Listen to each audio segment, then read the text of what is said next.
¿Alguna vez nos hemos preguntado por qué tenemos ciertos rasgos familiares? ¿El color de ojos, la forma de la nariz? Bueno, hoy vamos a meternos de lleno a descifrar el código que nos define. Vamos a explorar la genética clásica para entender las reglas del juego que nos hacen ser como somos. Pensemos en esto un segundo. ¿A quién se parece uno? ¿A su mamá? ¿A su papá? ¿A un abuelo quizás? Esta pregunta, que parece tan simple, es en realidad la puerta de entrada a uno de los misterios más alucinantes de la biología, la herencia. Y es que, miren, la herencia no es como mezclar pintura.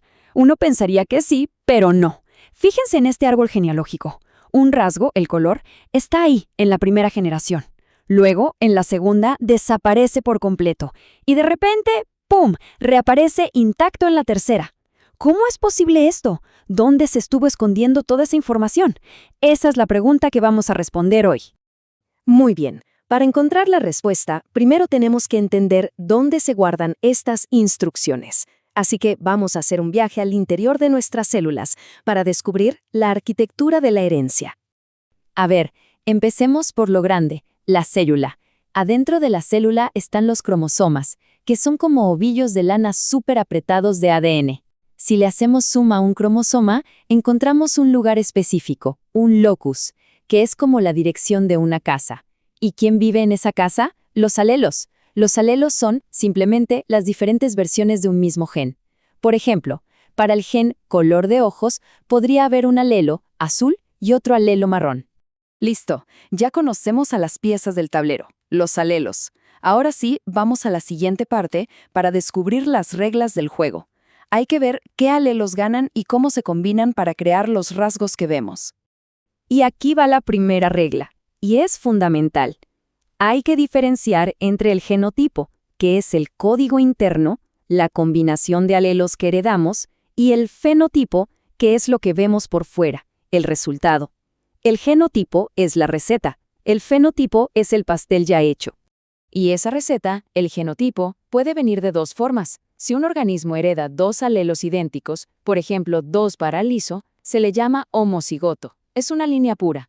Pero si hereda dos alelos diferentes, uno para liso y otro para rugoso, a eso se le llama heterocigoto o híbrido. Y es justo aquí, en el heterocigoto, donde la cosa se pone interesante.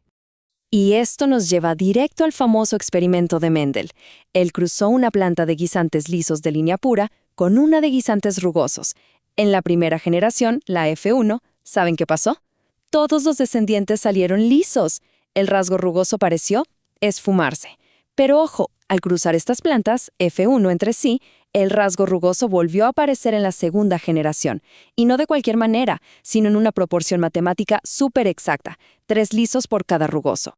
La clave de todo este misterio es lo que Mendel descubrió, la regla de la dominancia. En un heterocigoto, resulta que un alelo, el dominante, es el que manda. Enmascara por completo al otro, el recesivo. El rasgo recesivo no desaparece, solo se queda calladito, esperando la oportunidad de juntarse con otro alelo recesivo para, ahora sí, poder manifestarse. Misterio resuelto. Bueno, ahora que ya conocemos las reglas, podemos hacer algo todavía más increíble. Predecir el futuro genético. Pasemos a la siguiente sección para descubrir la herramienta que nos permite hacer justamente eso, calcular las probabilidades. La pregunta del millón es, si conocemos los genotipos de los padres, ¿podemos saber qué rasgos tendrán sus hijos? Y la respuesta es que sí. Y no se trata de adivinar, para nada. Se trata de usar las matemáticas a nuestro favor. Y esta es la herramienta, el cuadro de Punnett. Es una matriz, una especie de tablero súper simple pero brillante, que nos deja ver todas las combinaciones posibles de alelos que la descendencia puede heredar. Es una verdadera matriz de probabilidad. Miren qué fácil funciona. Ponemos los alelos de un progenitor arriba y los del otro al costado.